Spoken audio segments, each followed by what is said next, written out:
Year, everyone. It is 2021 today. Well, not today. Today is our first day of class in which it's 2021, and so it's welcome back for the new year to the Mythgard Academy. Thanks. My background here, I join you from wherever it is exactly, just near the gates of Dis. We've got hanging out with the heresiarchs back here. So there we go. I try to stay, regional here in our travels through hell.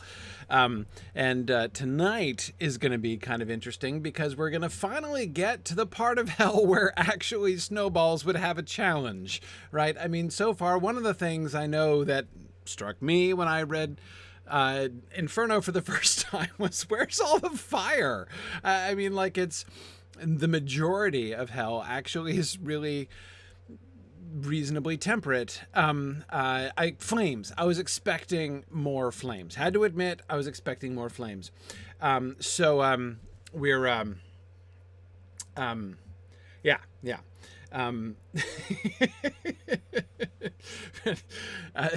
Stephen is wondering if our timing in both starting and also resuming Inferno has been a little too perfect. I hear you. I understand. What can I do? I don't control external events. But here we are. Here we are. Jocelyn thinks that's a good t-shirt idea for Mythgard. Hell, it's really temperate. Serena, well, thank you. I'd like to think external events would be better if I did control them, but then again, there's probably a reason I don't. I think it's possible that I don't know. I hold out hope that external events are in better hands than mine. But anyway, okay. So exactly, Tarlonia, we're chilling in the suburbs of Dis. That's exactly where we've been here for the last few weeks. But anyway, so good to be back with everybody. It was. I hope everybody had a good couple weeks off for the holidays, and now we resume because I've been conditioned living in the world of academia for a long time. Once the calendar turns around to January, I'm conditioned to think of this as the beginning of the spring, which seems wholly optimistic from a purely seasonal standpoint. But that's okay. Looking forward to a nice, long, cold winter here, spending the rest of our time together discussing hell. So, well, it's true. I'm sure you haven't had so much winter down there yet in Texas, Serena, but up here we're doing fine on the winter front. And it is true. We're past the solstice, so yeah, spring is coming, no question. Absolutely. All right. Well, let us get back into things. I want to see if we can get as far as centaurs today. That's my goal, is to get to centaur. Oh, I forgot to point out, Gerald had mentioned right before class started, he said that over New Year's, he was listening to our discussion of Dune again from several years back, and was wondering if I explain what is and what is not allegory in every class, or does it just seem that way? Yeah. Maybe it's possible. It's and yeah, I do. Maybe. I think perhaps I'm guilty. Not every single class, but it comes up. And one of the reasons, well, and it's possible that I'm oversensitive to this, because I spent some of my teenage years and a few more of my earlier collegiate years trying to explain to my family that symbolism does not equal allegory. I used to get into big fights about this relating to Narnia specifically. I tried to explain about why Narnia is not an allegory. Anyway, whatever. But the point is, it's something that I have found generally modern audiences just aren't practiced about allegory. Like in the Middle Ages, we love allegory. Allegory is both a wonderful way of reading and a wonderful way of writing. Allegory was like one of the great parlor games of the Middle Ages, you know. But it's something that modern people. Well, I find I generally have to explain stuff just to make sure that everybody's on the same page, because there are a lot of people who tend to kind of either not think allegorically at all, and therefore kind of need to be introduced to the concept of reading things allegorically, or again, like I was saying, as a problem I had with my own relatives,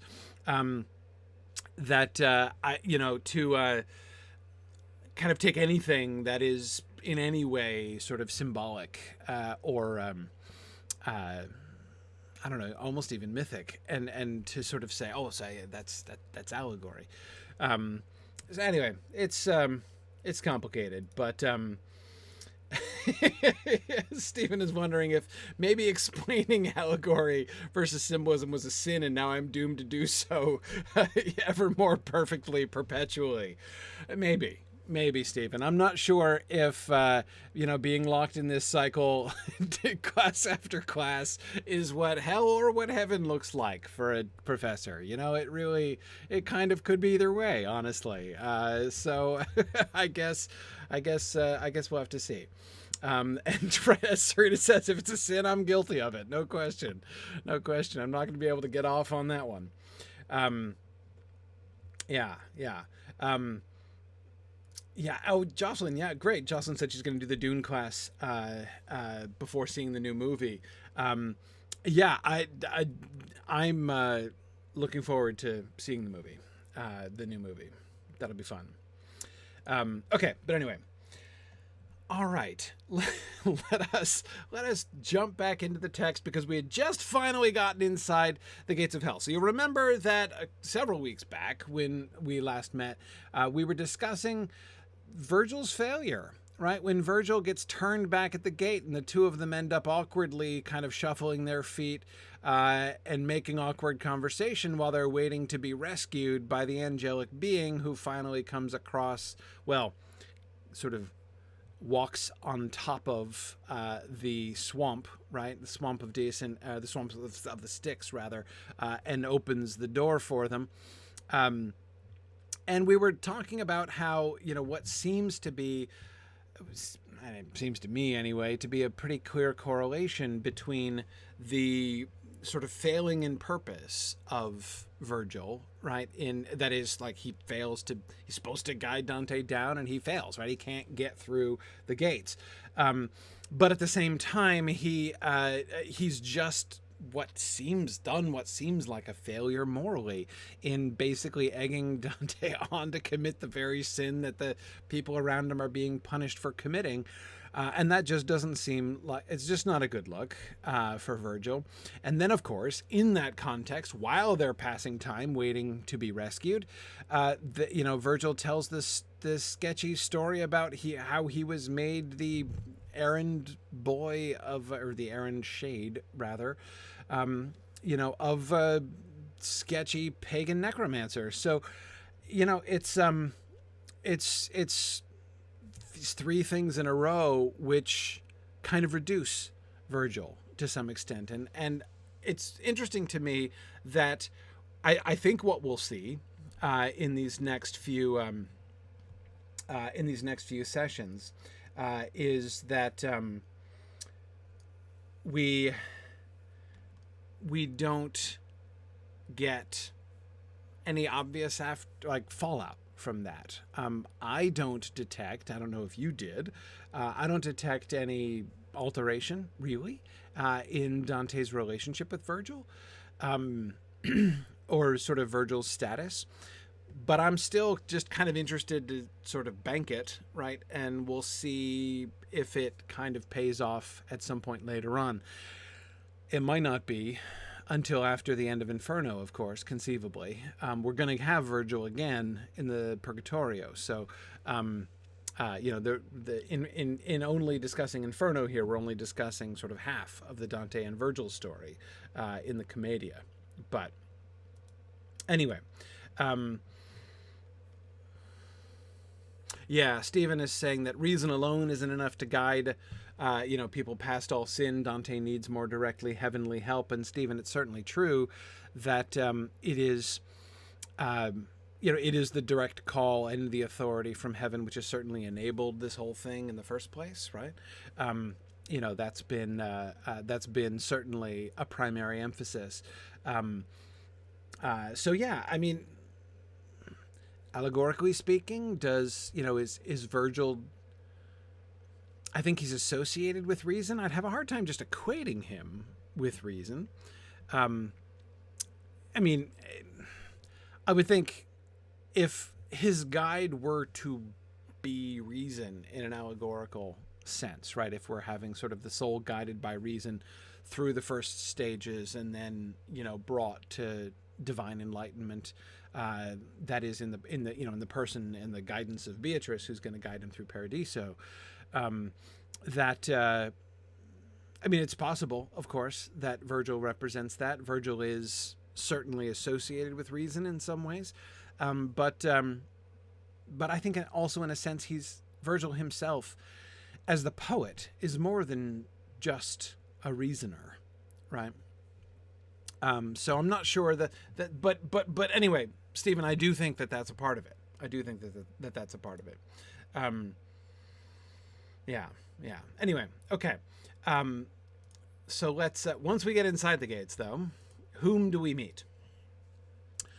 For flames were scattered through the tombs, and these had kindled all of them to glowing heat. No artisan could ask for hotter iron. The lid of every tomb was lifted up, and from each tomb such sorry cries arose as could come only from the sad and hurt. And I, Master, who can these people be, who, buried in great chests of stone like these, must speak by way of sighs in agony? And he to me, here are arch heretics, and those who followed them, from every sect. Those tombs are much more crowded than you think. Here, like has been ensepulchred with like. Some monuments are heeded more, some less. And then he turned around and to his right, and we passed between the torments and the high walls. Okay, so first we get the landscape, right? We get the description, and this is in the very end of Canto 9. So this is the same canto. The angels just opened the gate, and they've gone through the gate. So this isn't even in, sort of the canto that they're spending here in this area proper, which is Canto 10. This is still the end of Canto 9. So there are tombs, individual tombs, with the doors open. So let's just start with that. Tombs with the doors open. What does tombs with the doors open make you think? I mean, it's a little odd, isn't it, in some ways, right? Tombs in hell, burial places. I mean, like, we're kind of past that, right? We've finished that stage already, right? By the time we get down here. But yeah, certainly it's the open door of the tomb that seems most characteristic, right? The lid of every tomb was lifted up. An open tomb certainly does, to me, suggest resurrection, like several people are mentioning. Absolutely. I mean, it's one of the sort of symbols of it, right? William Coley is saying, could these be the tombs of the patriarchs who were harrowed, that is, who were taken up with Christ when he cleaned out the joint on Holy Saturday? Well, no, I mean, these aren't, right? They wouldn't have been here, most likely. No, certainly not. Those who are here are already damned. Everyone who was hanging out and waiting for Jesus to come and take them away was up in limbo. Plato would have gotten to, sorry, not Plato. Plato, yes, would have gotten to meet many of them. But Virgil, I meant, would have gotten to meet many of them, right? Briefly, as he did. He was he was dead prior to, I mean, as he said, he died just a few years before the big event, right? The harrowing of hell. So, okay. So, why are heretics? What have all these open tombs? Now, the mechanism, the tombs themselves are mechanisms, right? And there are a few things that are going on here. On the one hand, they're containers, we're told, right? There's, Virgil's like, who are these people, right, that are buried in these tombs? And he says, hey, there are more people in each one of those than you think, right? They're apparently crammed right in there, right? Okay, so there's a whole bunch of people in each tomb. So they're storage receptacles, right? They're also mechanisms of torment because they're hot, right? They're heated. So the people who are in them are burning. They're being sort of roasted inside the tombs. And we're told that, as he says, where is it? Right, some monuments are heated more, some less. So there are gradations, right? So it also, that's another way in which they're differentiated. So they're kind of sorted in more than one way, right? And arch heretics and those who follow them from every sect, like has been insepulchred with like, Virgil tells us. So presumably the different heresies are they're sorted, right? All into different tombs. You've got your Arians over there, and you've got your Gnostics over there, and then over here you've got the ones who are most prominent, and then ones with whom Dante spends most of his time interacting, which are the Epicureans. As apparently Epicureanism was a hot thing in Florence at around that time. So it was a very trendy heresy of the time, and that's where Dante meets his contemporaries there. Good. Now, David is, of course, recalling that burning at the stake is, the sort of the worldly consequence, right, of heresy. Though, I guess, David, it's the contrast with that sort of surprises me, in a sense. I don't know how to explain it. It has heat in common, right? I mean, yes, with being burned at the stake, but not very much else, I think. And in fact, in so many other ways, it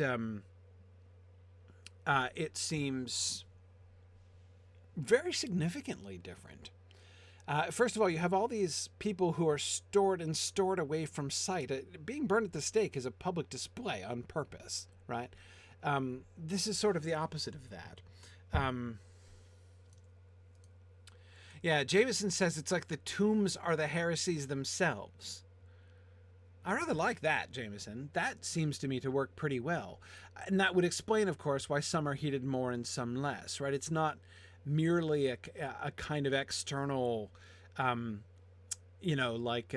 if there's some kind of, heating guide, right? Like in case of Arianism, turn, heat up to X amount, but rather it's like the intrinsic heat, right?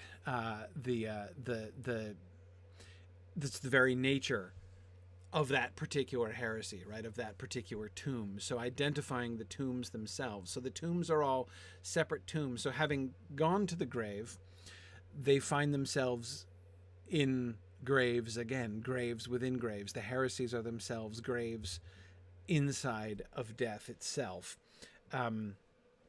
which is interesting. Stephen, I don't see it. I don't see any indication of fire, not in the sense of flames. It says flames were scattered through the tombs. Yeah, so there's fire around the tombs, not in the tombs. The tombs themselves are heated by the flames, right? So they're glowing with heat, the tombs. but they don't seem to be. There doesn't seem to be fire inside the tomb, so it's not like they're burning inside the tomb. So again, it's similar to being burned at the stake, but almost inverted from it. Right, like everything else is on fire except in the tombs. Yeah. Yeah,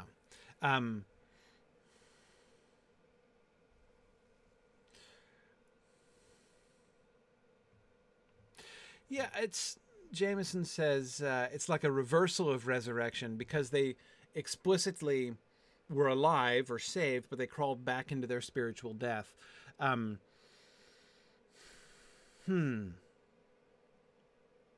Maybe.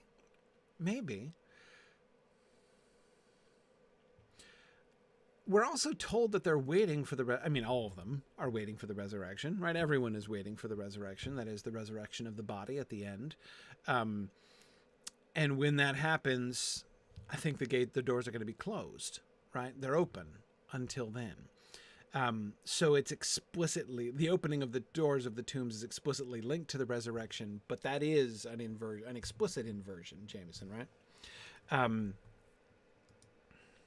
Now, Tim, I like that idea, that heresy perverts the Christian hope of resurrection, so it leads to a permanent tomb, so that after death, instead of finding the new life and the resurrection, the resurrection of the spirit that Christianity teaches, you have instead just a permanent tomb, right? You merely abide in your tomb.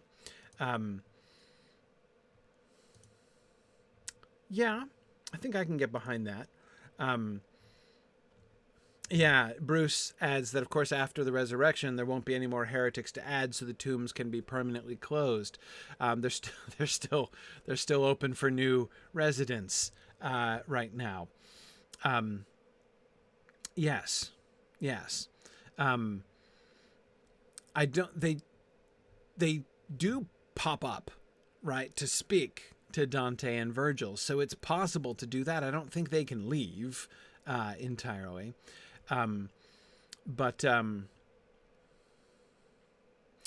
so I'm trying to think of patterns here. Again, the reason I'm wanting to focus so much on the punishment is I'm trying to understand, and this one is the hardest thing about this for me is to understand, because the sin is different, right? It's very different.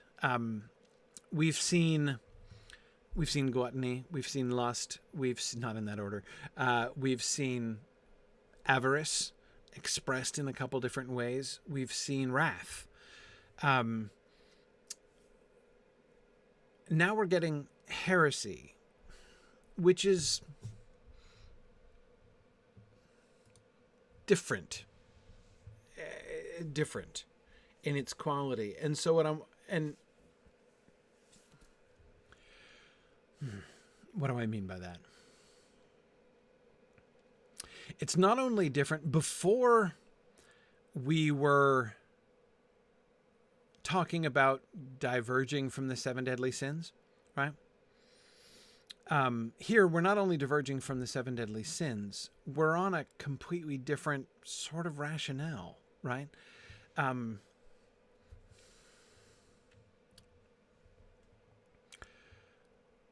It's a sort of, is it fair to call it a purely spiritual sin? I'm not sure if that has much meaning, that phrase, applied in this way. But I wonder if you see what I mean. Other sins that we've seen are about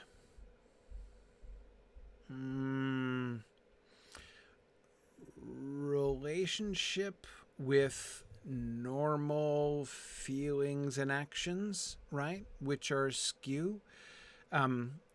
Food is not bad, and the desire for food isn't bad. Sex isn't bad, and the desire for sex isn't bad. We had lots of fights about that in the Middle Ages, but nevertheless, most people would agree that, though some differ on that. That would have been a more controversial statement. But still, the marriage bed is undefiled, so that still is okay.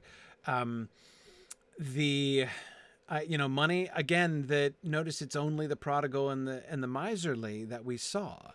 So the very fact that we have the misers and the prodigal there in the circle of avarice suggests that there is an appropriate relationship with money, right? That you can have that'll keep you out of that problem.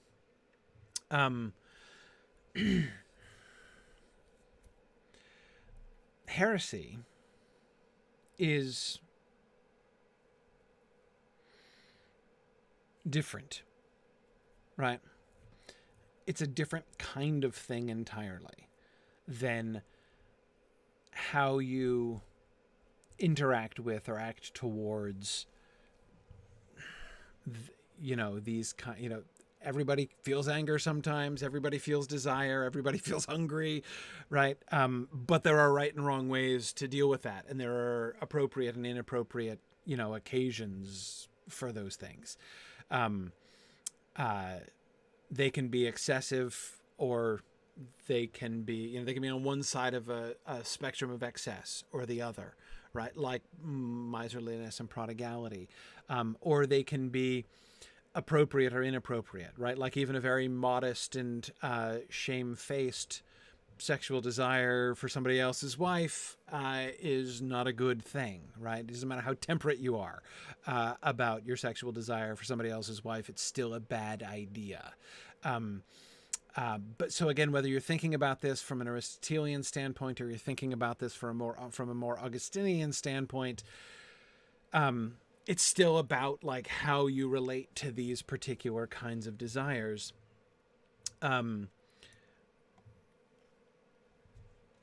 Yeah, as Serena says, there's no correct way to commit heresy or any correct degree. Yeah, exactly. That is one way in which this is different. And even wrath, right? Even the kind of anger that was being shown,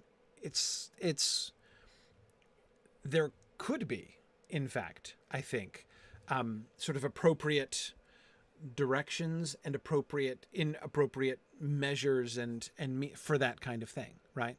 We know this because of Jesus's thing with the money changers, right? Wrath was, Jesus was without sin, and yet still whipped the money changers out of the temple. So again, even wrath, there can be a good way there. Yeah. So,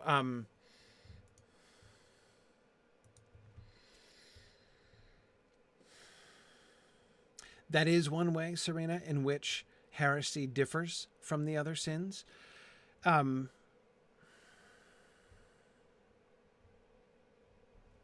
Let's see, Bruce, let me come back to your point here. Right. Before the break, you suggested that the sins outside of dis were against ourselves and others, but the sins past the gates are against God. Well, the heresy thing certainly seems to start things off on that foot, right?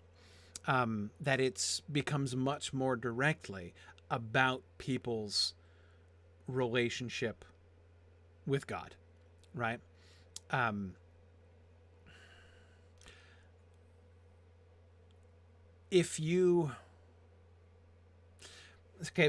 But as we're going to see, hopefully, even tonight, as we're going to see, people are, the violent against other people, like robbers and murderers are down there inside the gates of dis. And sure, you could say that that's a sin against God, but so too could you say that about lust or wrath or any of the other sins. So I don't think I don't think that's quite. It doesn't quite work that way. I think it's not a complete description, but now Jameson, you're absolutely right about that. That heresy is also about your relationship with the church. Yes. But look, Dante's relationship with the church is complicated, right? I mean, like, I, I definitely think that, like Dante and Roman Catholicism, it's complicated, right? I mean, sure, he has his problems with the Pope, and the Pope is defining Catholic doctrine, and so when the Pope says you're wrong, you're not okay with the Church. Um, but yet, Dante's not going to challenge the Church. He is going to say that a whole bunch of popes are on the wrong side of it, right? Are themselves either heretics or guilty of many other sins, right? So yeah, I don't think that Dante is ever going to challenge the idea of the eternal church. Like, there is an eternal truth, and the church has God's truth. The bad popes, of which, as we will see, there are many and have been many, they don't compromise God's church. They just show themselves to be outside it, in fact, even though to worldly eyes they appeared to be at the very heart of it.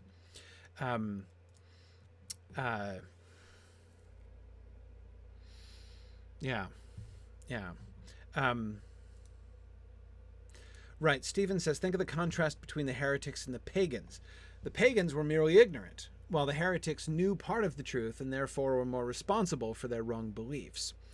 Right, and you're thinking about the parable of the talents, right? That unto whomsoever much is given, much shall be required. Sure. Yeah. And Michael also points out about how heretics deliberately twist the truth as well. Yes. That would be the and leading others. I mean, that's, again, it's one of the reasons for the sorting here, right, into the different tombs. It's also almost like, and Jameson, I'm kind of coming back to what you were saying about the imagining the tombs themselves as a kind of physical embodiment of the heresies themselves, right? When a new heresiarch comes along and starts a new heresy, and they make a new tomb, and it makes a new tomb in hell, and he's the first one to go there, right? But it's the door is open, right? It's like an open invitation for others who follow along behind him to join him, and that's, what we see. That's what we see happening, right? And that's, and here again, I'm thinking, Jameson, about your point about the kind of reverse resurrection, right? That it's, I can't help but think about, Jesus saying in the New Testament, in the Gospels, follow me and I shall give you the living water, right? Follow me and I shall, lead you to have life and to have it more abundantly. And that Dante seems to be suggesting here that the message of the heretics, all of them, no matter, even if they're completely contradictory heresies, all of them are basically saying, follow me and I shall lead you to living death, right? Death within death.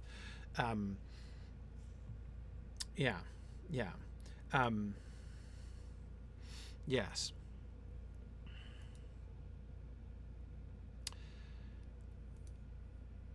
Now, David, I agree that heretics aren't deliberately erroneous. They honestly believe their ideas. Yes, exactly. No, I don't mean to suggest that they're like just setting out to deceive other people out of malice. For one thing, if they were, they wouldn't be here. They would be down a little bit lower, presumably.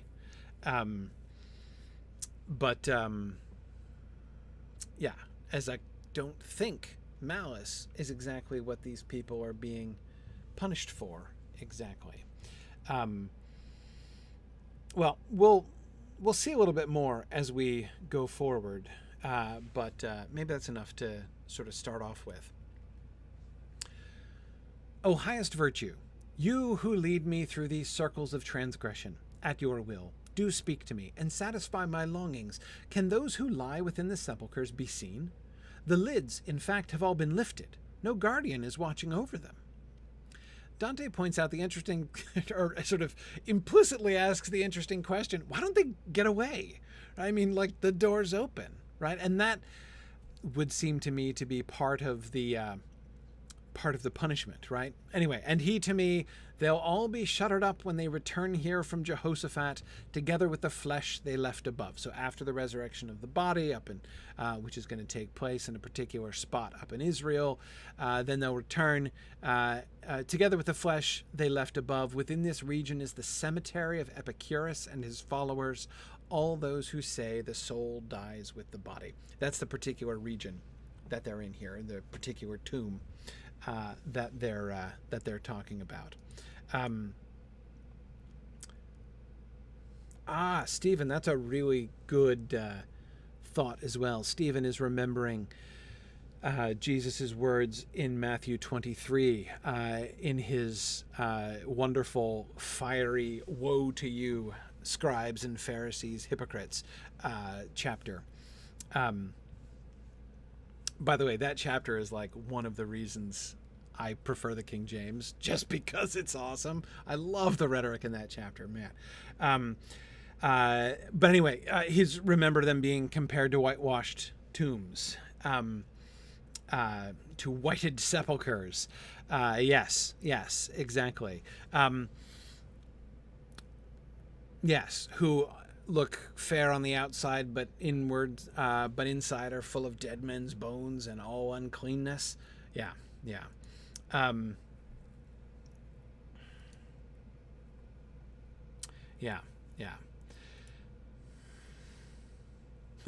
Tony says, how would Dante view corrupt popes who declared others to be heretics?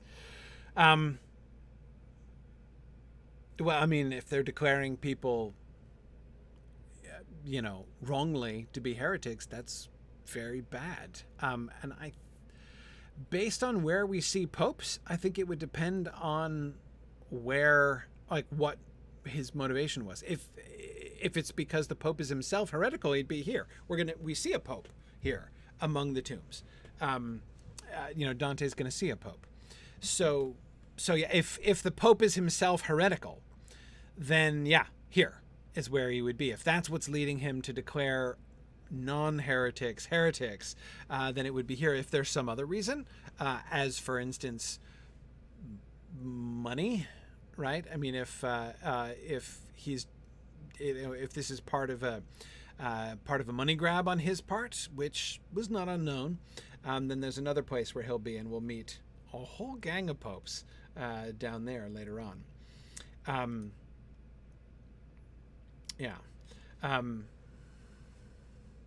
Now, Tony asks, why wouldn't Epicurus be counted among Virgil and the other pagans? That's a really, really good question, Tony. And my only answer for this is that because the teachings of Epicurus are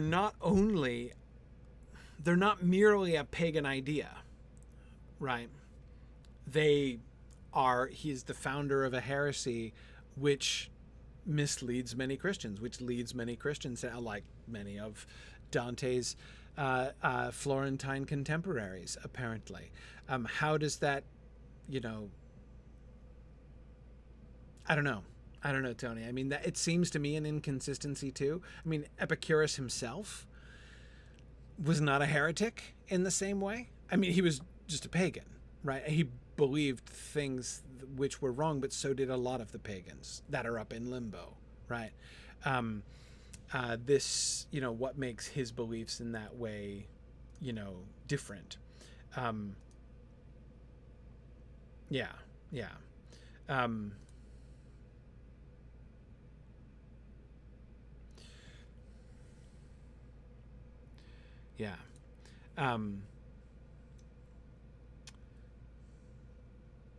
Let's see. David says, according to Catholic doctrine, what would happen to the souls of those so condemned?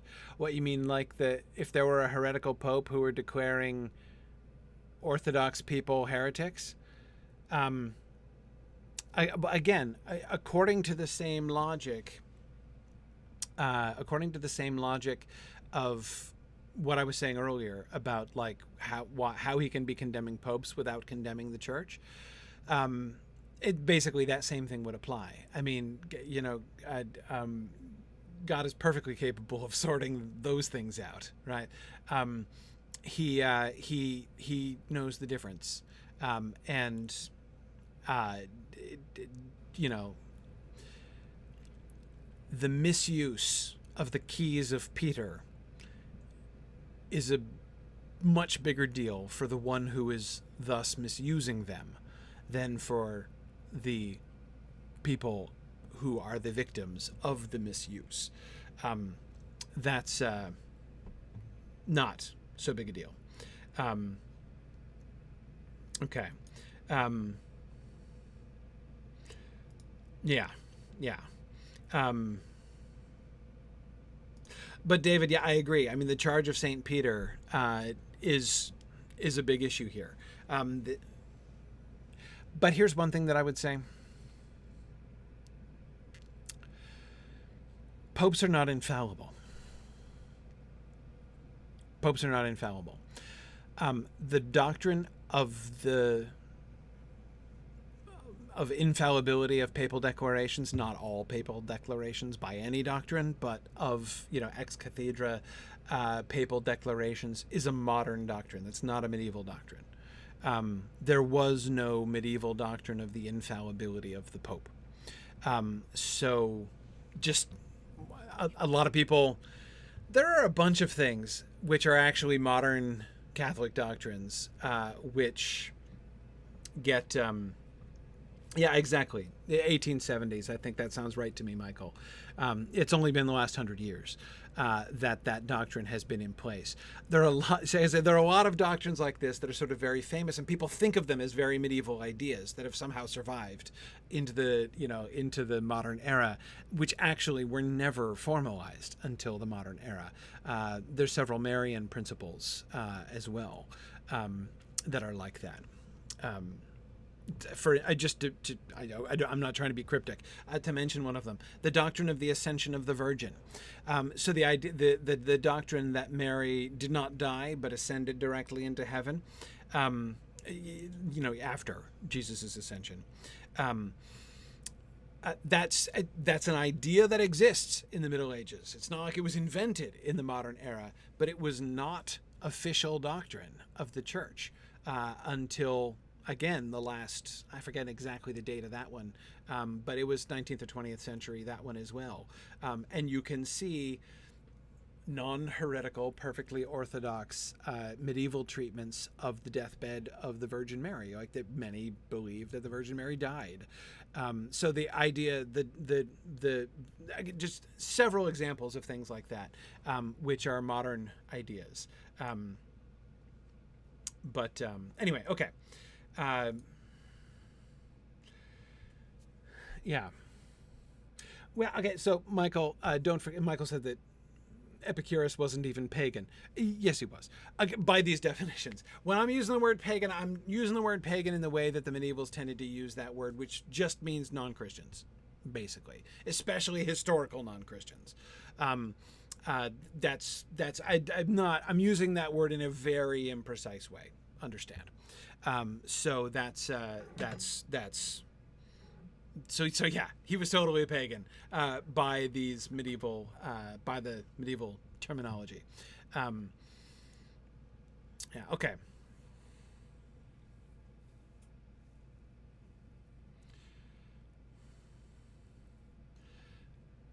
The lids. Dante's concern about them is, well, not necessarily concern about them escaping. Is commenting, no guardian is watching over them. Yet they don't, or they can't emerge from the tomb, right? There's only one field trip that the souls within these tombs are going to go on, and that's the one to go get their bodies and come back and have the tombs sealed behind them.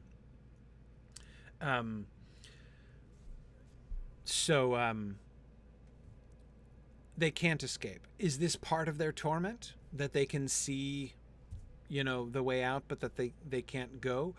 it seems to me less like, sort of the less sort of a Tantalus situation. That doesn't seem to me quite to fit with what's going on here, at least, and we certainly don't see any evidence that the souls feel that way. That's the main thing that I would say there. We don't get any evidence that a Tantalus style, and you, for those of you who don't know what I'm referring to, remember Tantalus was the guy in Greek mythology who is punished by having the water up to his chin and the fruit hanging down right above him, and when he reaches up it pulls out of his, and when he tries to drink it sinks down, so he's always has food and water right near him, but he can never satisfy his thirst or his hunger. That's of course where the word tantalize comes from. I don't see a Tantalus element in anything that that they say, at least not as far as the departure from the tomb, as far as the open tombs are concerned. But I think it might apply in a I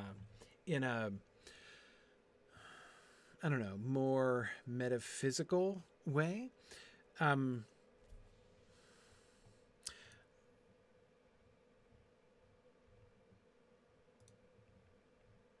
Yeah. David says, when Dante addresses Virgil as the highest virtue, which virtue does he mean? Wisdom? David, if I had to guess one, I would say wisdom. Highest virtue. That is a really interesting thing to, again, under the circumstances. If we have changed our thoughts about Virgil, Dante apparently has not, right? The Dante pilgrim is still calling him, highest virtue, right? After our little snafu at the gates of Dis. It is also possible, I agree, Tony, that they're trapped in their own self-righteousness. Yes. That it's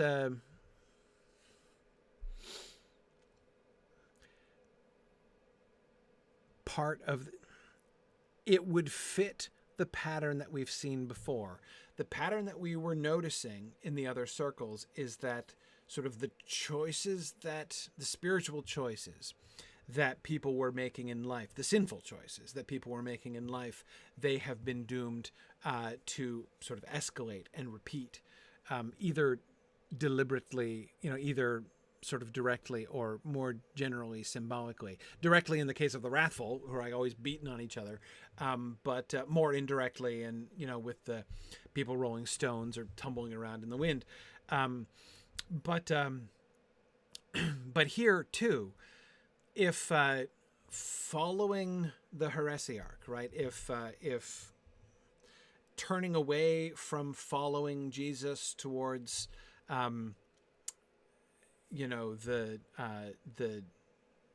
the true life, you end up instead following the heretic down into death. You're locked into that path, right? You can't emerge. You can't, because to do that would be, there would be repentance, quite literally, turning around and going back, right? Leaving the tomb again.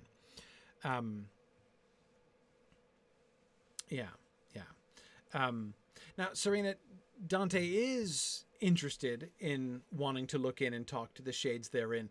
The business about them escaping or them coming out is because he says no guardian is watching over them. It could mean, therefore, I'm not going to get in trouble if I try to talk to them. And that certainly might be a part of it. I think that at his saying, why don't they get out? It seems to me implied in Virgil's response. They'll all be shuttered up when they return here from Jehoshaphat together. Like, don't worry, the doors are going to be closed eventually. This is going to be made final at that point, at the final perfection. That will be the final perfection of their punishment, just as Dante, or as Virgil has already implied about the perfection of other punishments coming after the resurrection of the body.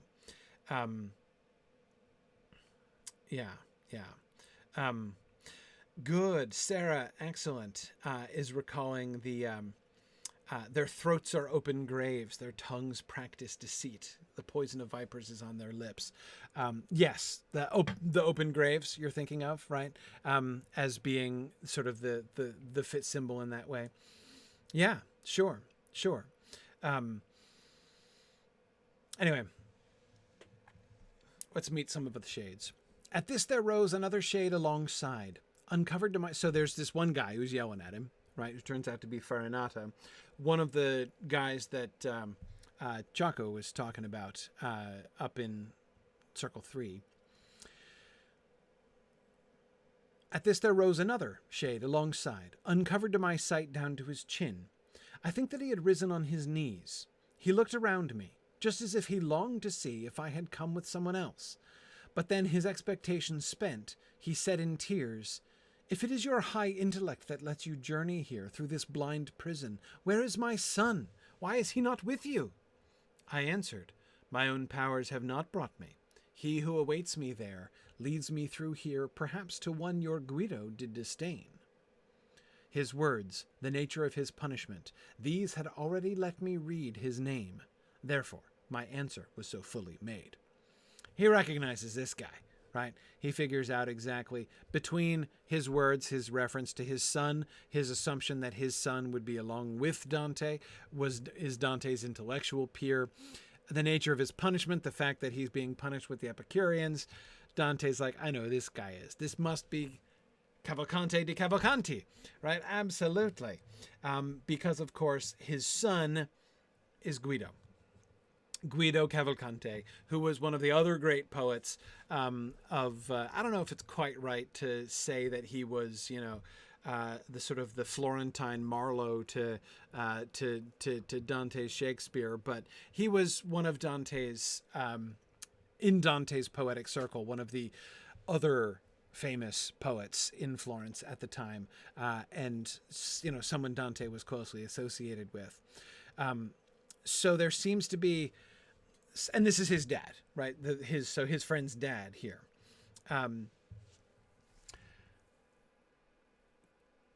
Cavalcante makes the assumption, or at least asks the question, how is it that you're here? And B, why isn't my son not here too, right? If you are here because of your enlightened intellect, because of your high intellect, obviously my son Guido should have qualified as well, right? You are not more qualified than my son Guido. So where is he? And Dante's like, no, you misunderstand. My own powers have not brought me. That guy over there, whom he doesn't name, right? Doesn't brag on his guide there. He who awaits me there leads me through here, perhaps to one your Guido did disdain. It's not Virgil who's the issue. It's Beatrice who is the issue. Perhaps to one your Guido did disdain. Guido didn't show proper respect. Arthur says, why does he want his son in hell with him? No, I think he wants to see... I think he understands that Dante's on tour. And he's wondering why his son Guido isn't on tour. I mean, if they're letting Florentine poets in for tours of hell, why didn't Guido get an invite? Stephen is wondering if jumping to erroneous conclusions is a result of being a heretic. I don't know. That might be a chicken and egg question, Stephen, perhaps. Yeah, exactly. Envious of Dante's privilege is, I think, exactly what it is there, Michael. That's how I would read that as well. And Dante responds by saying, it's not about me. I'm not privileged because I was good, right? I'm not here because I'm brilliant or because I was a good poet. I'm here because I'm one who was called. Perhaps to one your Guido did disdain. And I've got to think that I don't think I can unpack that line because I think that there's probably a lot there. That's a line that probably was very, very meaningful to people who were in the know about Dante's poetic circles, right? I think that if that's a diss, Guido would have gotten it, for sure. I don't feel that I do. all the way, but I think that he's because both were love poets, right? And Dante's great love, well, it's complicated, but his greatest work of love poetry was the Vita Nuova, the collection of poems in which he, with remarkable cunning, recontextualizes pretty much his whole poetic corpus into this whole series of love poems to Beatrice, both to Beatrice directly and indirectly. It's a really remarkable way to do a greatest hits album by publishing it in this whole big, huge personal frame narrative. It was really, really interesting. But anyway, again, this Guido's relationship with that and his relationship with Beatrice, I'm sure has a lot to do with sort of the reception of that.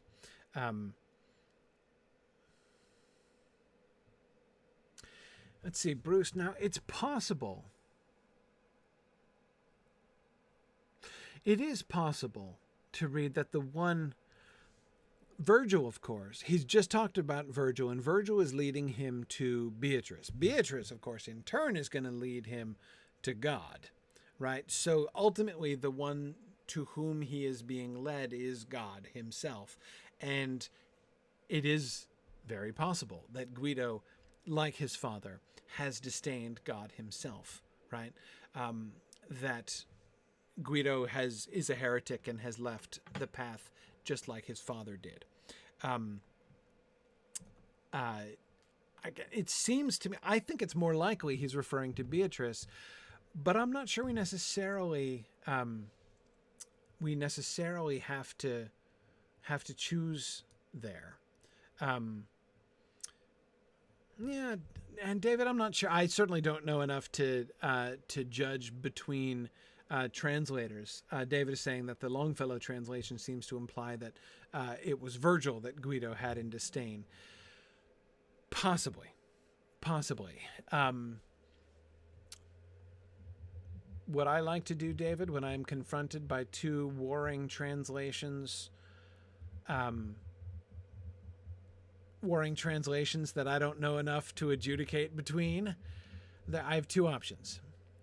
Option number one is if one of those two readings just feels like it really doesn't fit so many other many other places in which they agree, then sometimes I'll side with one over the other on that basis. But unless there's a clear sort of pattern here, and I can't see how I could have any such thing in this case, then what I'm left with is saying, well, it seems to be ambiguous, right? I mean, there are presumably reasons why different translators do this in different ways. Dante's phrasing is, in some sense, ambiguous, and perhaps deliberately so. So maybe there is a kind of, not connection exactly, but perhaps he is leaving sort of more open-ended the object of Guido's disdain. It could be Beatrice, it could be Virgil, and of course, as Bruce was implying, it could also be God. We are in the circle of the heretics, after all, right? So yeah, exactly. All of the above. Yes, exactly. Yeah.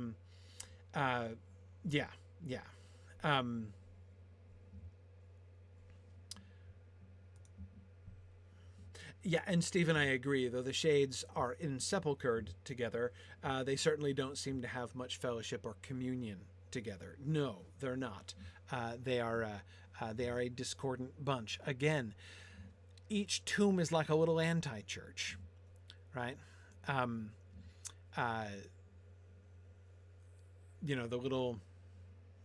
The teachings leading unto death rather than unto life, and therefore, there is no communion of the saints, right, among the heretics here. Okay, now Cavalcante de Cavalcanti sinks down into the tomb, and he sinks down. He seems to sink down into the tomb based on Dante's tense, perhaps to one your Guido did disdain. It seems likely to be his use of the past tense, so that Cavalcante di Cavalcanti, whose name I get tired of saying, seems to draw the conclusion from that his son is dead, right? And he didn't know that, and he's being told that his son is dead, and so he sinks down very sad upon hearing this, because he apparently didn't know that.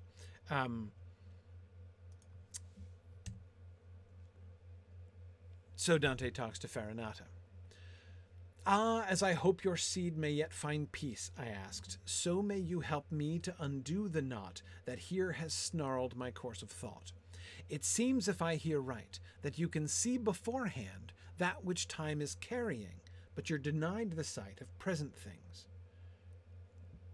So they can see the future, but they can't see the present. We see, even as men who are far-sighted, those things that are remote from us." Those things, he said, that are remote from us. "The highest Lord allots us that much light. But when events draw near, or are, our minds are useless. Were we not informed by others, we should know nothing of your human state. So you can understand how our awareness will die completely at the moment when the portal of the future has been shut." This is what I meant by this sense, the sort of more metaphysical way in which they are currently living in an open tomb, but will be living in a closed tomb later on.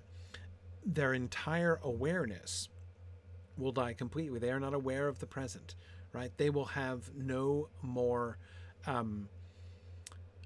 knowledge of things. They can only know the future. That this seems to map onto the empty tombs, and that it correlates with the closing of those tombs upon the resurrection of the body, seems to me relatively clear. What the full significance of that is seems less clear to me. I'm not sure I've really figured that out. Sorry, this is Farinata now speaking. Florentine guy of a previous generation, just the immediate previous generation, was a big persecutor of Dante's parents, as he, Farinata, brags about. Also apparently an Epicurean, and is therefore down here. One of the guys that Ciocco back in the, what was it, Canto 6, in the third circle, promised was down lower. Remember, Dante was asking about these famous Florentine guys, and we were told we would meet Farinata later on, and here he is. Stephen, is he speaking of all the shades in hell, or specifically of the heretics? I don't know. It sounds, again, like it seems to me to map very well onto the whole open doors of the tombs thing, right? Just as the tombs will be closed and the souls inside left in the darkness, the burning darkness of the glowing hot tombs for all eternity, so too they will be locked away from any knowledge of anything, right? Their awareness will die completely at that moment when the portal of the future has been shut. It even uses that metaphor of the closing of the door, right? So it seems to map so closely onto their punishment there that I have a very difficult time not associating it with them. But I don't know, or don't remember if it does say whether or not this is true of all of the shades. The one thing I will say is that he does not seem to be the only one of the shades who talks about the future. So I wonder if, Stephen, it's possible that this is something that is generally true of the shades, but spoken of here because it seems it in some way more directly speaks to the condition of the heretics. Yeah, I'm not sure. Now, Leanne asks, why not just let them remember the past?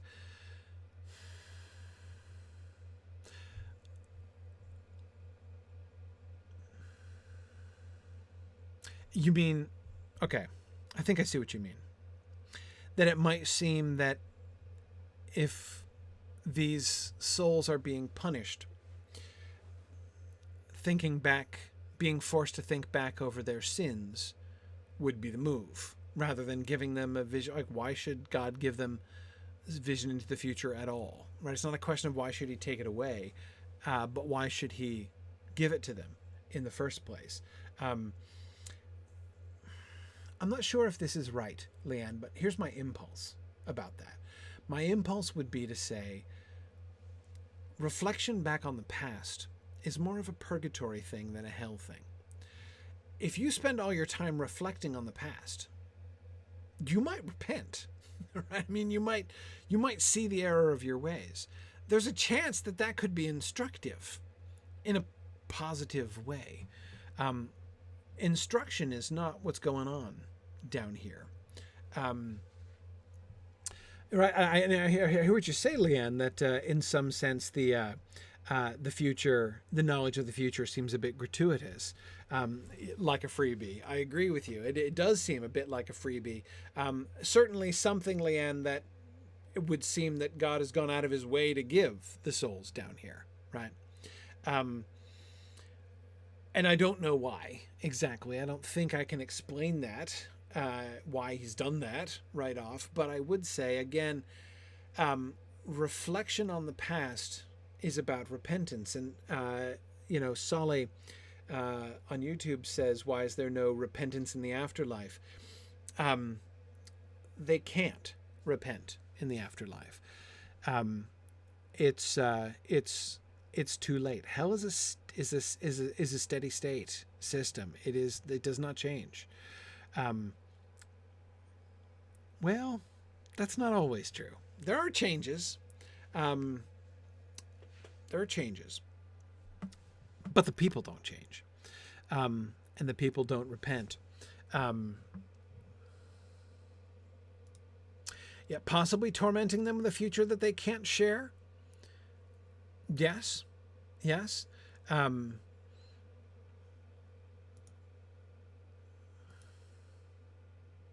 Right, Leanna's thinking maybe it's an enhancement of their punishment.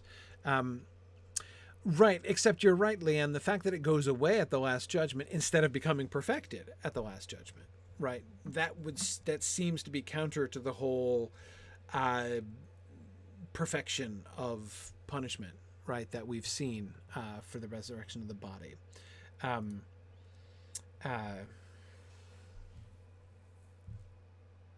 Interesting. David says that the knowledge of the future, but not of the past or the present, is a perversion of the usual course of knowledge. It's exactly the opposite of what we have, right? We can know some of the past, we can know the present, but we can't, like the future is the one thing we don't have access to.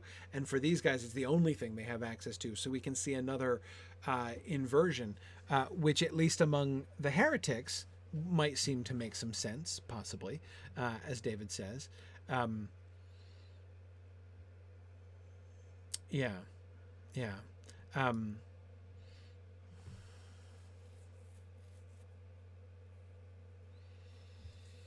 I do think that the reason they will cease to have knowledge of the future at the resurrection is because there won't be any future in the way that they see the future after the resurrection. At that time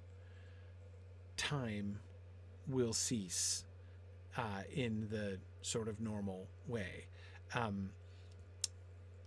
Yes, I think that's a likely explanation of why the portal of the future will be shut.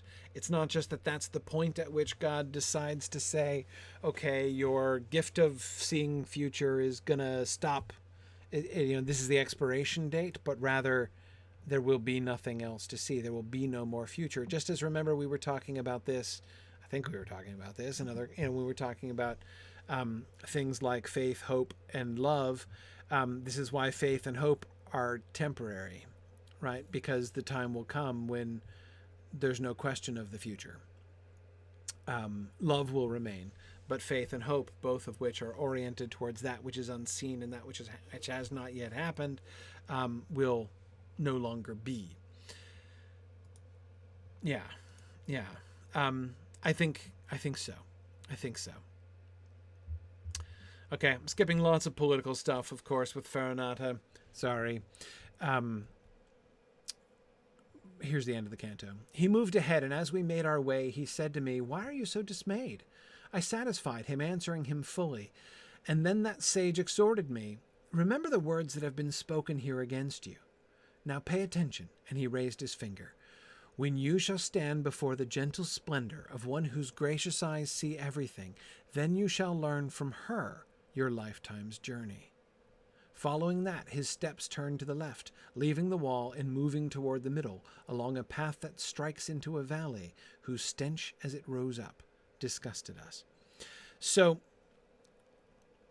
Dante is in part referring back. He's kind of bummed about his conversation with Farinata. Now, the one thing that is most obviously relevant about Farinata is that Farinata, people are always getting exiled from Florence, right? It's like a pastime. And Dante has, of course, just been banished from Florence. And Farinata, as I said, was an enemy of Dante's parents and made it hard for them to return from exile into Florence. And so, of course, Dante's a little sensitive on the subject of returning from exile to Florence because he's under exile right now, right? Notice Virgil's exhortation here. Pay attention. When you shall stand before the gentle splendor of one whose gracious eyes see everything, then you shall learn from her your lifetime's journey. You will understand the journey of your lifetime, right? And so he's kind of alluding to the whole exile from Florence and are you ever going to return from exile to Florence? But he's putting the concept of Dante's lifetime journey into a bigger context, into a spiritual context, right? You're going to be shown your lifetime's journey. You're going to be led to understand your lifetime's journey. But until then, just don't worry about it for now, right? He's not yet equipped to fully understand his life's journey. He is still focused on these other, more material things. And Virgil doesn't have the answers for him, right? Doesn't tell him what's coming. But he tells him that something different is coming, right? That he is going to be,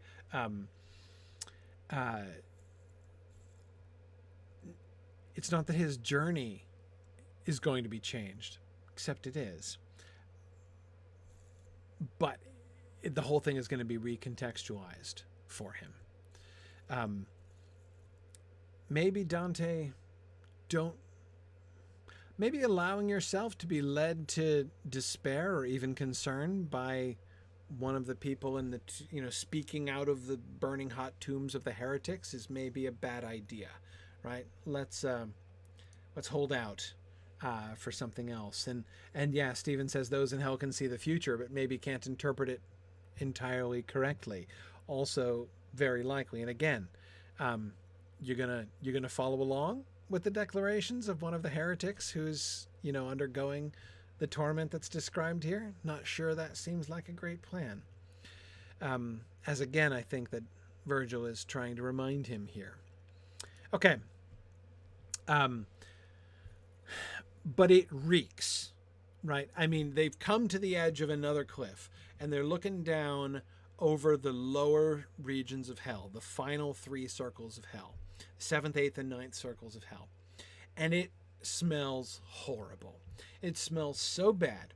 that they have to hunker down behind one of the tombs and kind of wait for a little while until they get acclimated to the smell, right?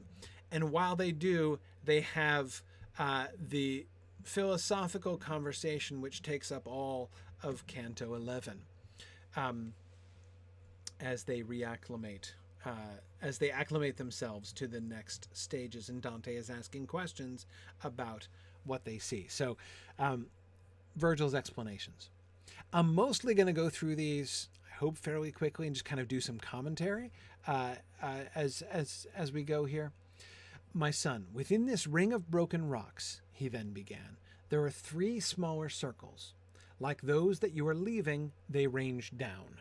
So we've got the three circles are the 7th, 8th, and 9th circle of hell, and they're smaller because, of course, they're inside. We're going concentric here, and they descend downwards. Those circles are full of cursed spirits, so that your seeing of them may suffice. Learn now the how and why of their confinement. Now, this is a new strategy by Virgil. I'm going to explain everything to you so that you have a context for what you see instead of making you figure it out as you go along, which both Dante and we have had to do to this point, right? So now, before we get to the 7th circle of hell, Dante the poet and Virgil the guide are completely changing their strategy, and they're going to give us, you know, the map points and the overall explanation and rationale before we get down there. Okay. Of every malice that earns hate in heaven, injustice is the end. And each such end, by force or fraud, brings harm to other men. However, fraud is man's peculiar vice. God finds it more displeasing, and therefore the fraudulent are lower, suffering more. Okay, so one thing that is very clear is that all of this is, it's all very logical subcategories. All of these things are connected. What is inside Dis is all connected with each other, right? What sin are the people in circles 7 through 9 guilty of? What is their sin? Big category. What's the biggest category that encompasses the sins of everybody down there? Virgil just said it. What is it? What are they all guilty of? Exactly, Devorah. Malice. Malice, which, and Michael, you're right, injustice is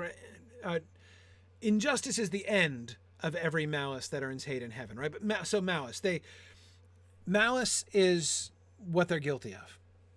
Okay, malice. And if there is malice that earns hate in heaven, or if there's sinful malice, leading you to the question, is there malice that does not earn hate in heaven?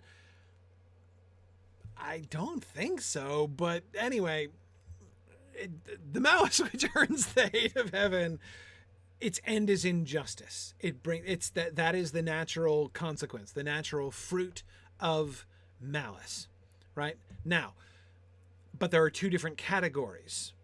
There are 2 different categories of malice, which brings about injustice, right? 2 different mechanisms by sort of manifestations of malice. 2 different ways in which malice towards others can manifest itself. And those are force and fraud. Force and fraud.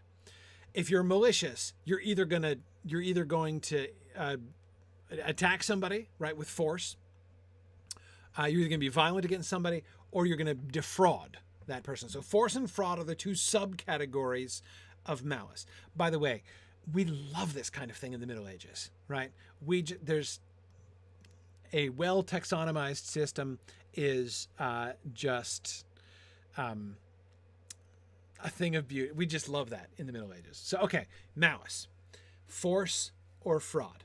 Of those 2 things, which is worse, force or fraud? Fraud is worse. Fraud, why is fraud worse? Fraud is man's peculiar vice. God finds it more displeasing, and therefore the fraudulent are lower, suffering more. So the 8th and ninth circles of hell are the circles of the fraudulent, those whose malice manifests itself in fraud, those whose malice manifests itself through force are in the 7th circle of hell. Okay.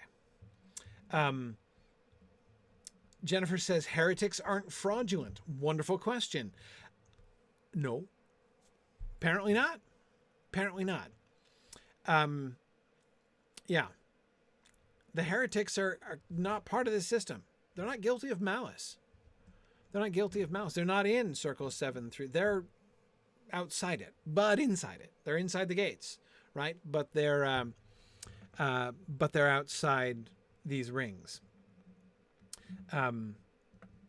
Yeah, exactly. They don't do it out of malice. They're not attempting to achieve injustice. As Stephen says, heretics believe what they preach, at least. Yeah, exactly.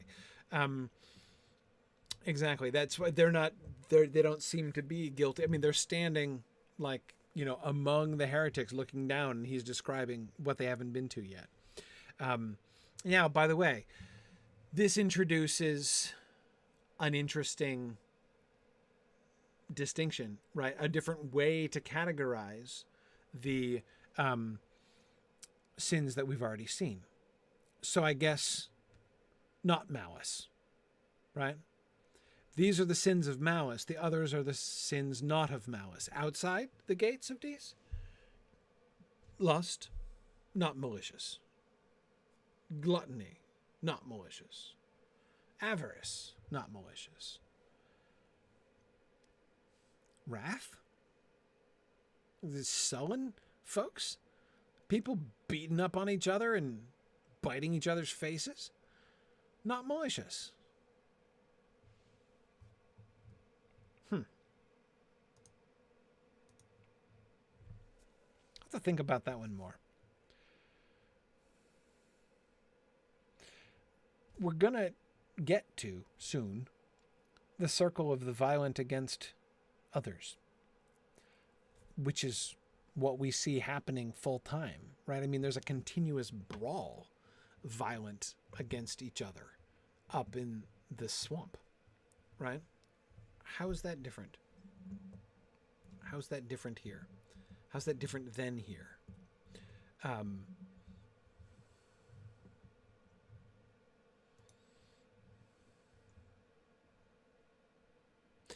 Yeah, I wonder, Stephen. Stephen is trying to is the distinction about like not directing at other people, but being about your own passions.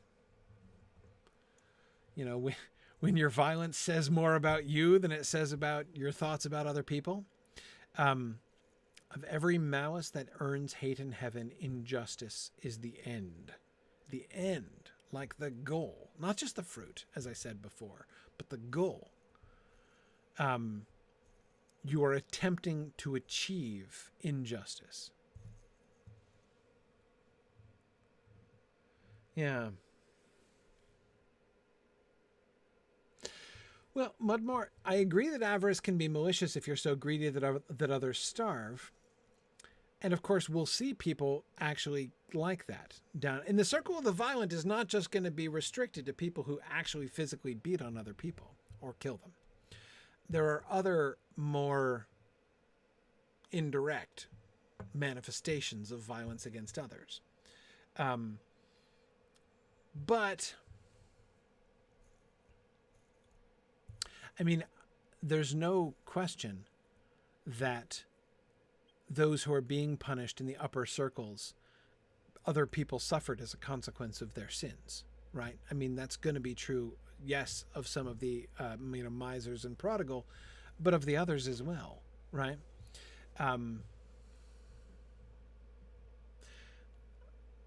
But Stephen, I'm coming back to the point that you were making. It's about the end. Injustice is the end.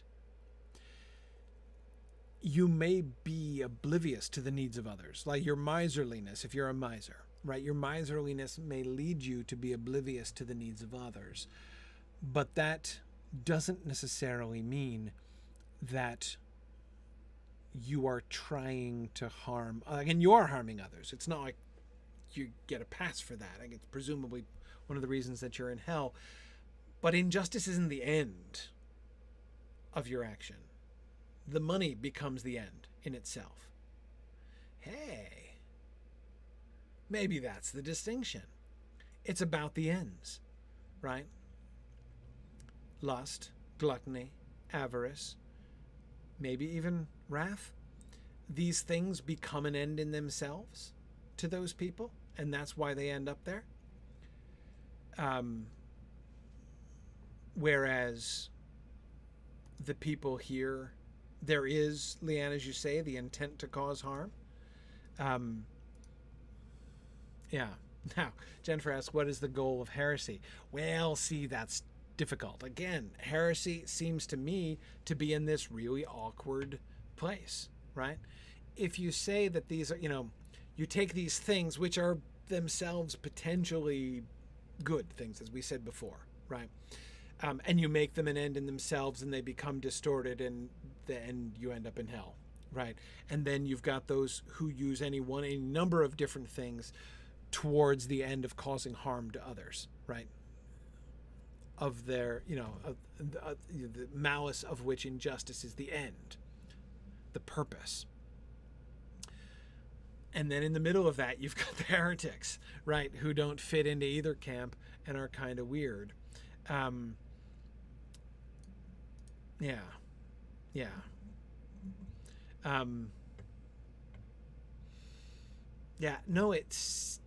I have never felt like I've really understood the circle of the heretics, because it seems to me like a kind of strange sort of, I don't know, theological no man's land, or moral, not theological, moral no man's land, in the middle of Inferno here.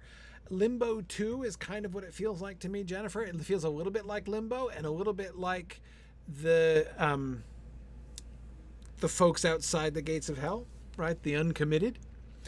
But it feels more like Limbo to me. I agree with you. It's not Limbo. These people are being tormented.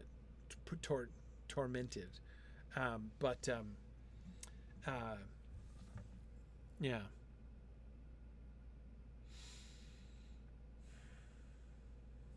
I don't know. As I say, I don't feel like I understand it. But okay, let's keep going. So we've got malice, and then force and fraud. Force, 7th circle, fraud, 8th and 9th circle. The violent take all of the first circle. So this is the 7th, the first of the 3, 7 through 9. So the 7th circle, circle of the violent. Malicious through force. But since one uses force against 3 persons, that circle's built of 3 divided rings. So we're going to then subdivide the violent, right? The malicious through force. Great. Okay, there's nothing we love better than a nicely subdivided hierarchical system. Okay, 3 divided rings. To God, and to oneself, and to one's neighbor. I mean, to them or what is theirs, one can do violence, as you shall now hear clearly. So, those who are malicious by force can be violent against one of their 3 theoretical targets of violence. God, oneself, and one's neighbor. Now, does this put anybody in mind of anything? Anyone? And I'm sorry, I know I'm leaning heavily on people who know the Bible pretty well, and those of you who don't, it's okay. Don't feel bad. But those of you who do know your New Testament, what is this making you think of? Yes, Stephen, me too. Yes, the greatest commandment, right? Yes. What does Jesus explains at one point how you can boil down all of the law and the prophets, right? And he says, love the Lord God with all your heart, mind, soul, and strength, and love your neighbor as yourself, right? Those 2 commandments contain all of the law and the prophets, he says. Love God and love your neighbor as yourself. So love for God, love for your neighbor, and love for yourself All right, now there isn't a commandment to love yourself. There's sort of presumption that you're going to love yourself, right? But the love of all three of those things is contained within these two great commandments, right? Into which Jesus boils down, from which, or into which Jesus, never mind. You know what I mean? Those commandments, which are the rendering down of all the prophets. Okay, so love of God, self, and neighbor. So what we can see, this provides us now with some context for malice, right? What is malice? Why is malice at the bottom? Because it is the opposite. It is the inversion of those things which are the essence of the will of God, right? The essence of the will of God. You want to boil down, what is it that God wants from us, right? What is God's ideal for morality? What is the essence of morality? What is the essence of the will of God? Love for God, your neighbor, and yourself, right? And so therefore malice against God, your neighbor, and yourself are the greatest of the sins. That's why those three things are at the bottom. And we see these things specifically set apart in the seventh circle, the circle of the violent, those who show malice by force.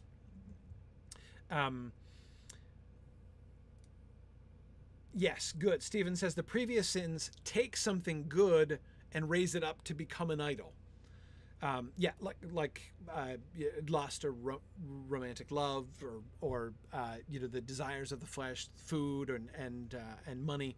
Yes, these sins are actively anti-God. Yes, these are the like the open defiance, or the opposite of those commandments. Yes, and good. Leanne says, if you define love as wishing good for the loved one, then it makes sense that malice, wishing harm, to be at the bottom. And of course, one could say, Leanne, as a sort of a corollary, right? If the end of malice is injustice, the end of love is justice, right? But anyway, okay.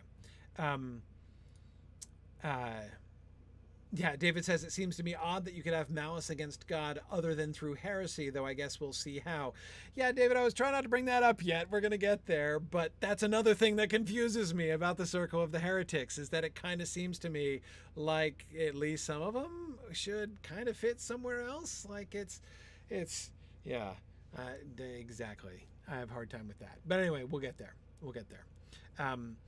Okay. All right, and as Stephen says, the heretics are still kind of other from his breakdown there. I agree. Okay, all right. So we got our three rings within the seventh circle. We're still just talking about the seventh circle there. Okay. So to God, to oneself, and to one's neighbor, I mean to them or what is theirs. One can do violence, as you shall now hear clearly. Violent death and painful wounds may be inflicted on one's neighbor. That's obviously violence against one's neighbor. His possessions may suffer ruin, fire, and extortion. Thus murderers and those who strike in malice, as well as plunderers and robbers, these in separate ranks the first ring racks. Okay, so this is what I meant when I said it's not just literal violence, right? It's not just either killing or beating up people that would lead you to the circle of the violent against your neighbor. If you are violent against them in more abstract ways, it's still violence. So if you plunder your neighbor, and so this is where, coming back to the point earlier about a miser, right, who takes other people's money and cackles maliciously as they're let off, or die of starvation or whatever. That person would be here. He wouldn't be up in the circle of the misers at all, right? Because if he's doing it to get at other people, right? If he is malicious, if his end is injustice, he would be here, not up with those who, as Stephen said, merely made an idol of money. and ranked it above other things, and then no doubt did bad things to other people, but that wasn't what drove them. I also hope, Stephen, that honest burglars are not here in this circle as well. Yeah. Okay. Tell us more, Virgil. A man can set violent hands against himself or his belongings. So within the second ring, repents though uselessly, whoever would deny himself your world, gambling away, wasting his patrimony, and weeping where he should instead be happy. These are the violence against themselves. Now, hang on a second. Wasting your patrimony, isn't that prodigality? Shouldn't you be further upstairs? Wait, we'll get there. We'll get there. Just let's just roll with it for now, right? This is what violent against yourself means. One can be violent against the Godhead, one's heart denying and blaspheming him and scorning nature and the good in her. So, with its sign, the smallest ring has sealed both Sodom and Cahors, and all of those who speak in passionate contempt of God. So there are three categories of people who are violent against God. The blasphemers, those who actively speak in passionate contempt of God. Sorry, Tony, suicides are in the violent against themselves. Absolutely. That's what he was saying. You can set violent hand against yourself. Yeah. So the suicides are there. They are they're the poster children of the violent against themselves, but it's not just them. Cahors was a city in France, I think, famous for usury. Bankers lived there, right? So blasphemers, sodomites, and usurers. These are the three people, the three groups of people who are violent against God. The blasphemers, the sodomites, and the usurers. Do you have questions? So did Dante. Hang on. Okay. Now fraud, so so we're working our way back up the hierarchy now, right? Malice, force, and fraud. So we've discussed the subdivisions of force. Now we go back to fraud. Now fraud that eats away at every conscience is practiced by a man against another who trusts in him or one who has no trust. So the two subdivisions of fraud, right? You can defraud a stranger or you can defraud somebody who trusts you already, with whom you already have a relationship of some kind. Okay, this latter way, that is the one who defrauding somebody who doesn't trust you, right? Defrauding strangers.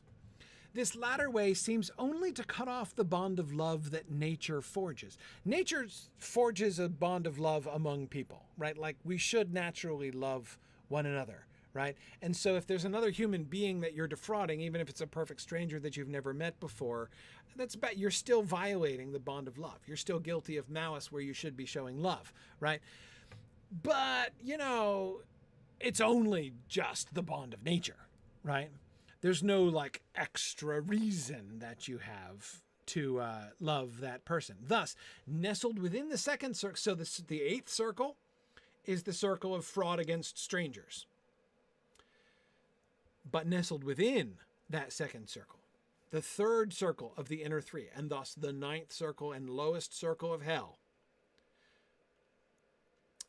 is the fraud against those who do trust you. But within that second circle, within the eighth circle, the fraud against strangers, he gives examples. This is subdivided in various ways too. Hypocrisy, flattery, sorcerers, falsifiers, simony and theft, berators and panders and like trash. We'll get to all of these folks later on. We'll meet a whole bunch of these different kinds of people. These are all different ways in which you can defraud strangers. Okay.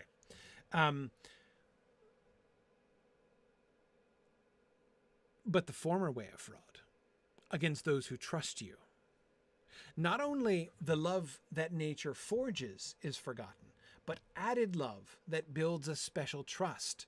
Thus, in the tightest circle, where there is the universe's center, seat of Dis, all traitors are consumed eternally. Treachery, betrayal of those who trust you, fraud against those, that is the deepest and ultimate sin. That is the purest inversion of the core commandments of God. Okay. Stephen says, we'll make it that far when hell freezes over. So true. So true.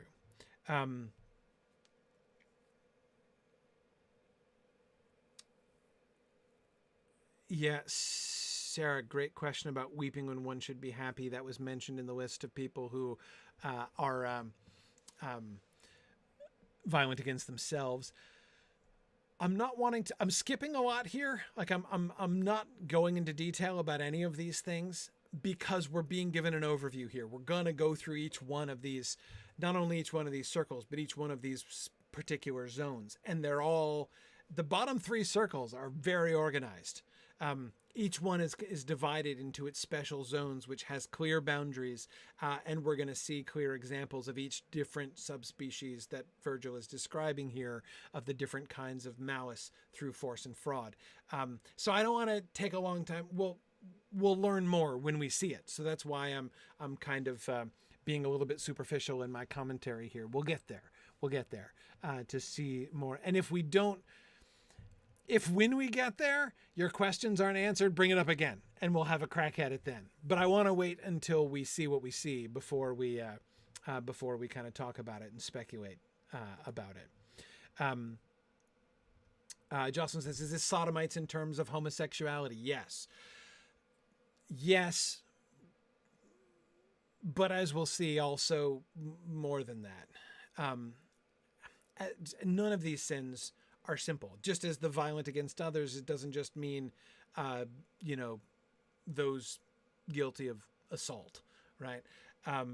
So too, the circle of the sodomites is not just, it's not just about homosexuality. But as I say, we'll get there. We'll get there. Good. Stephen says, is Dis a person or is seat of Dis something to do with the city? Both. The seat of Dis, I mean, that's where Satan is, right? So Satan is Dis is the name of the Lord of the underworld. Satan is the Lord of the underworld, except he's also the prisoner there. So seat of Dis is kind of ironic, right? Seat of Dis, using the Greco-Roman name or the Latin name here, makes it sound like it's like the throne room of hell. Right. You're going to come before, which of course happens, right? It happens to what's his face? Blanking. Oh my goodness. What is wrong with me? The guy, the musician, it comes before, best musician, Orpheus. Thank good grief. What is wrong with me? Orpheus. That's what I'm talking about. Orpheus, who appears before the seat of Dis, like in the throne room of Dis and Proserpina, in order to play, his music and convince them to let his wife go. Eurydice. I can remember her name, but I can't remember his name. What's wrong with me? But yeah,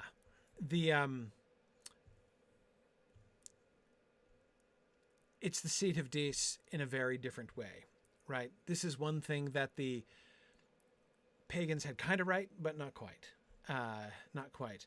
And it's the center of the universe. It's the center of the entire universe. And this is something so many people have misunderstood. A lot of people believe that medieval folks believed in a geocentric universe because they thought the world was awesome, was super important, right? That in viewing the world as the center of the universe, that meant they thought that the world was the most important place that there was.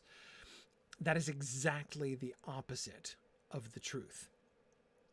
It is the center. It is a bad thing to be the center of the universe. The very, very center of the universe is the ninth circle of hell. Satan is at the very, very center of the universe. It is no compliment to be the suburb of Satan, which is what the world is. It is not the center of the universe in the way in which we tend to use that phrase, like he thinks he's the center of the universe, right? It's not about, they thought they were the bottom of the universe.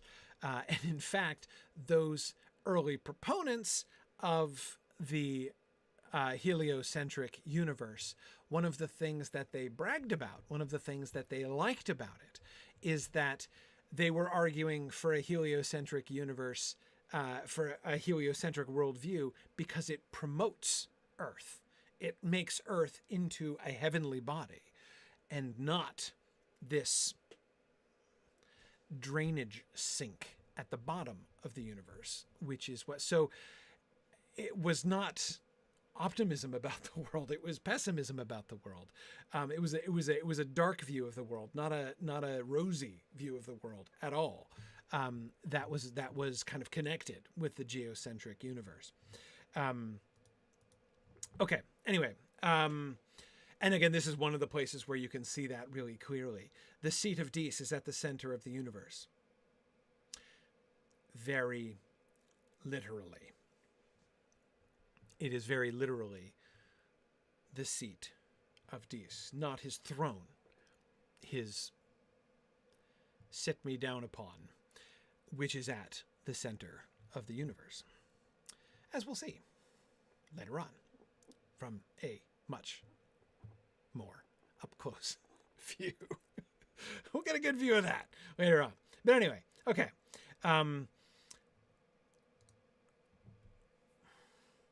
Master, your reasoning is clear indeed, I said. It has made plain for me the nature of this pit and the population in it. But tell me, those the dense marsh holds, or those driven before the wind, or those on whom rain falls, or those who clash with such harsh tongues, why are they not all punished in the city of flaming red if God is angry with them? And if he's not, why then are they tormented? He's trying to understand exactly what we've been talking about, right? Okay, so like if this is where like bad people are punished, right? Why are they being punished? And if they're like, why does God hate them more? Why is he more angry with the people down there than he is with the people up there? He then to me, why does your reason wander so far from its accustomed course? He said. Or of what other things are you now thinking? Have you forgotten, then, the words with which your ethics treats of those three dispositions that strike at heaven's will, incontinence and malice and mad bestiality? And how the fault that is the least condemned and least offends God is incontinence? There are multiple ways to offend God. Incontinence is the least of the three. Those up there, the lustful, the gluttonous, the avaricious, they are guilty of incontinence, not malice. He is of your ethics, capital E, the Nicomachean Ethics by Aristotle. He's quoting Aristotle here. Virgil is. This is the place where Virgil explicitly reveals this, not just this spot, this whole canto, right, is the place where Virgil explicitly reveals that hell is organized based on Aristotelian principles. Aristotle was right. Right now, you might say, again, why is it that, why would God do that? Why would God arrange, would follow Aristotle instead of, following the doctrines of the church, right? And give us the 7 deadly sins or something like that. Again, it's not, God's not following Aristotle, right? Hell was here prior to Aristotle, in fact, right? Aristotle didn't invent this. The ethics aren't something, if Aristotle is right, which of course Virgil is telling us he was, if Aristotle is right, it is because he correctly perceived reality, and that the reality which predated him, Aristotle. Right? He didn't invent this. This isn't the Aristotelian system. It's just that Aristotle's system got this part right. And of course he did. He's the philosopher. Didn't you see everybody hanging out with him? Right? He was the coolest philosopher in limbo, right? And he was a pagan, so he's in limbo, right? But yeah, he figured this stuff out, right? So it's not at all surprising. What should be surprising about it? Is it surprising that Aristotle could see truth? Why should that be surprising? He's one of the ancients, right? He's the greatest philosopher of all time, who lived way back in the day when like there were like real philosophers around, right? Not like modern people who are not nearly so smart as the ancient people, right? So of course he figured it out. Who else is going to figure it out, right?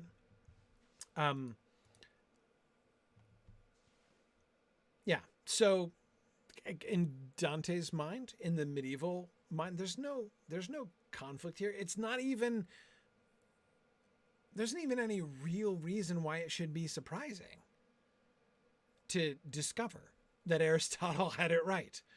I mean, lots of people already suspected that Aristotle had this right.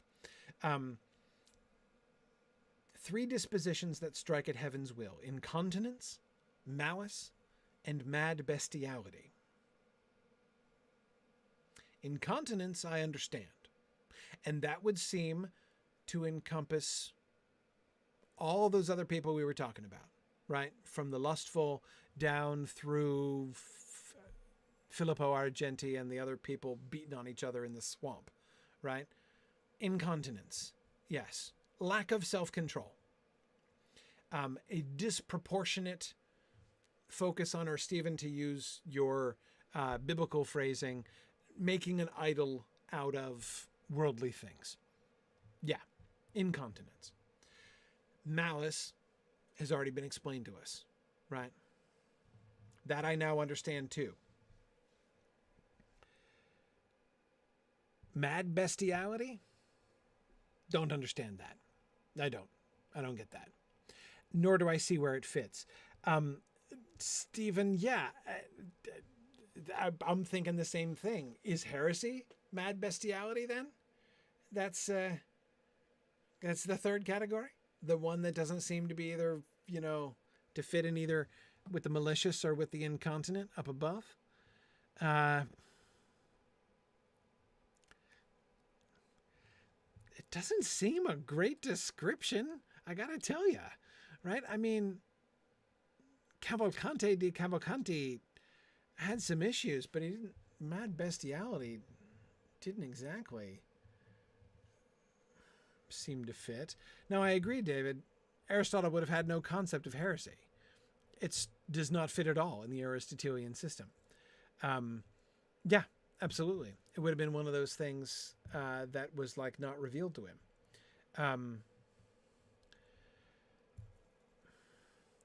Mad bestiality, insanity, and beastliness are the two components of that phrase, right? I do not believe he means bestiality in the sense of love of beasts or sexual desire for beasts. I believe he means beastliness, being like a beast in an insane kind of way. I don't know. I don't know. I don't understand the mad bestiality. And yeah, Jennifer, it's a little hard to think of either the Epicureans or the Stoics, frankly, as mad beasts in this way. Yes.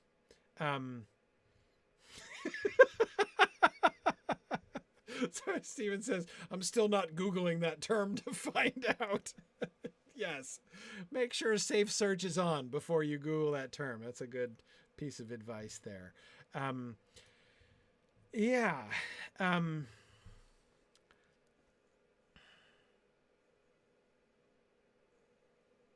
Could mad bestiality mean those who are consumed by their own wrath, David? Yeah. I mean, so like Filippo Argenti, could the line between incontinence and mad bestiality stop at the avaricious, right? And so when we get into the swamp, that the swamp is the swamp of mad bestiality, and those folks who are insanely pounding and devouring each other and themselves. I mean, that looked a little bit mad. Filippo Argenti turning his teeth upon his own body seemed a little mad, right? Not gonna say that doesn't seem to fit.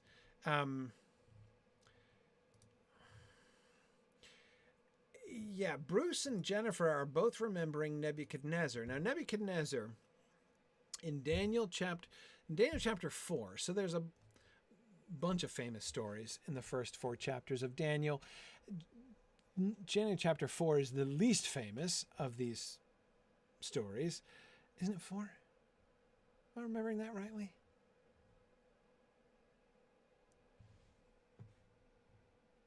Anyway, I might have the chapter wrong. But anyway, he turns into an animal, kind of, or he's driven mad.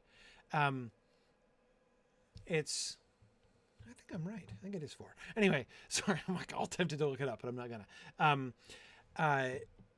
He denies God and is driven insane, and he runs out in the fields, insane, living like an animal, until sanity is restored to him and he comes back and realizes the error of his ways. It's a second dream. He has the one really famous dream about the statue. We'll get there. We'll be talking about that soon. That's in hell. We're going to meet that one. The statue from Nebuchadnezzar's dream. I mean, this is his second dream, his second less famous dream. I was right. Chapter 4. Nice. Nailed it. Anyway, okay. So, you're right. Madness and bestiality are associated together in that dream, but I don't see anything in hell that's like that. Exactly. I also want to go back for a second to the distinction that Virgil made between force and fraud. Why is fraud worse than force? Why is it in fact worse to defraud somebody than to kill them? I mean, think about that. Lying is worse than murder by that measure. Why? Well, Virgil explained that fraud was the distinctly human vice. In the sense animals don't do it, right? Mad bestiality is bad because it's not how people are supposed to be. But it's not as bad as malice because animals aren't malicious, right? I mean, animals don't do that. When humans act like beasts, that's bad. But when they do things that are so bad that animals are never guilty of them, right? The kinds of injustice that malice, but specifically fraud. Animals are guilty of violence, right? Not for the sake of injustice necessarily, right? But again, you can still at least say with the people who are malicious by force, they're at least externally still kind of acting like animals, right? And we'll come back to this next time. But the fraudulent are transcending any evil or apparent evil of which animals are capable. Yeah. David says he disagrees. Cats are definitely malicious. Well, I'm not going to comment on that.